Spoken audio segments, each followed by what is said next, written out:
अस्सलामुअलैकुम स्टूडेंट्स, आज की इस वीडियो में हम डिस्कस करेंगे एक्सरसाइज 19.2 मैट्रिक लेवल की मैथमेटिक्स और उसके क्वेश्चन नंबर फर्स्ट के 10 और 11 पार्ट को।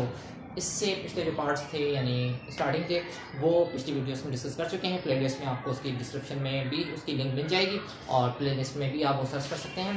तो स्टार्ट लेते हैं क्वेश्चन नंबर फर्स्ट के 10 part. Evaluate of the following questions और फॉलोइंग डिटरमिनेंट्स के हवाले से ये इवेल्यूएशन के लिए कहा गया था।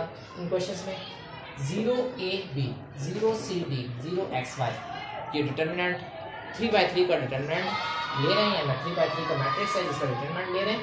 तो सबसे पहला काम 0 को सेम इस तरह से लिख देना है, उसकी रो उसके कॉलम को छोड़ देना है, 4 वैल्यू ले लेंगे सी डी एक्स वाई, ठीक है। उसके बाद नेक्स्ट जो वैल्यू आएगी वो माइनस का ए आएगा। माइनस का ए जिस रो जिस कॉलम में है उनको छोड़कर 0d 0y ये ले लेंगे 0d 0y।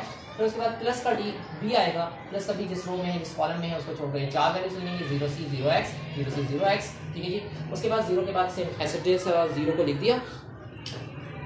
क्रॉस के डायगोनल एलिमेंट्स यानी ए डी और सी बी को मल्टीप्लाई करना है। तो सी वाई से मल्टीप्लाई हुआ तो सी वाई है, माइनस का साइन लगाकर जो यहाँ पर फॉर्मूले का माइनस है एक्स और डी मल्टीप्लाई करेंगे। उसके बाद माइनस का ए से विजिटेड आएगा वाई 0 से 0 0 डी से 0, माइनस का साइन सेंटर में आता ही है फॉर्मूले का सिंपली।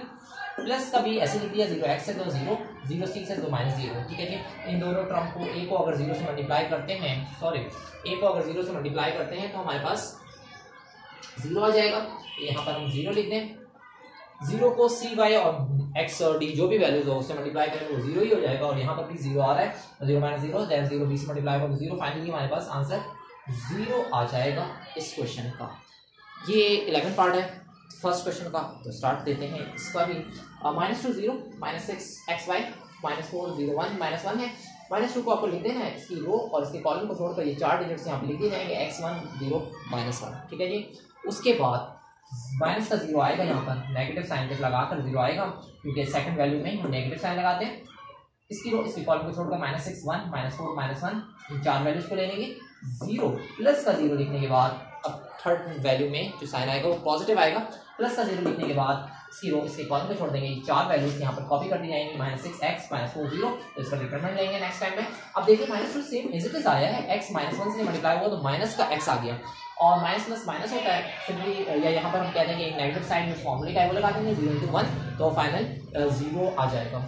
माइनस का 0 है 6 × 1 तो माइनस माइनस प्लस, प्लस का 6, माइनस का साइन लगाकर जो हमें माइनस की वैल्यू लिखी थी यानी इससे आ रहा है -4 और 1 से माइनस का 4 आ रहा है, तो -4 और वो माइनस तो यहाँ पर डिटर्मिनेंट की सेंटर वैल्यू में होता है, सेंट्रल साइन है उसका, वो दोनों मल्टीप्लाई होंगे तो प्लस हो जाएगा, प्लस का 4 6 × 4 10, ठीक है जी। 0 से नेगेटिव 6 0 0 x 4 था माइनस का 4 x आ रहा था, लेकिन वो जब हम नेगेटिव साइन जो भी डिटरमिनेंट है उससे मल्टीप्लाई करेंगे तो प्लस का 4x हो जाएगा।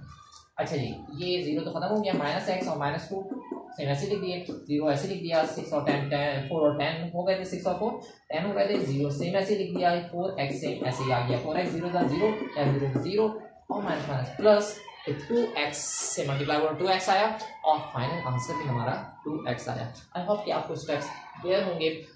इस तरह के मजीद क्वेश्चंस हम मजीद वीडियो में डिस्कस करेंगे। जब तक के लिए अल्लाह निगहबान, अस्सलाम वालेकुम।